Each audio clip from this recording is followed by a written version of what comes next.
ওই, তুমি এক সপ্তাহ ধরে খেয়াল করছো আমি কিন্তু তোমার সাথে কথা বলছি না। তুমি এই বিষয়ে কি বলবা? Thank you. জানিস বান্ধবী, আজকে না একটা মজার ঘটনা ঘটে গেছে। কি ঘটনা ঘটছে?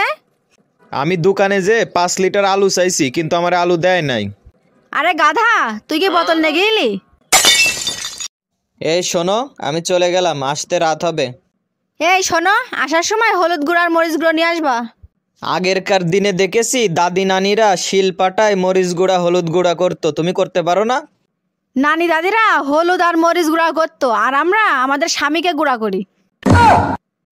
কি রে বান্ধবী, তোর কি আজকে মনটা খারাপ? হ্যাঁ রে, এই শহরে সবাই বেঈমান। তুই এক কাজ কর, তুই গ্রামে চলে যা। ওরে বাবা রে, বাইরে যে ঠান্ডা পড়ছে। বাবু চলো আমরা একটা এসি কিনি, শীতের দিনে তো এসির দাম কম থাকে। বেবি, তোমার জন্য কি অর্ডার করব বলো? আমার জন্য চিকেন ফ্রাই আর তোমার জন্য অ্যাম্বুলেন্স। কেন আমার জন্য অ্যাম্বুলেন্স কেন?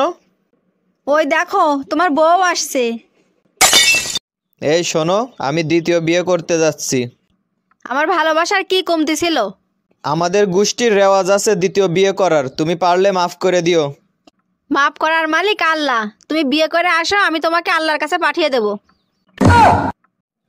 শোনো, যাই হয়ে যাক, তোমার আর আমার কখনো ব্রেকআপ হবে না। কারণ কি? কারণ আমরা কখনো রিলেশনেই যাব না।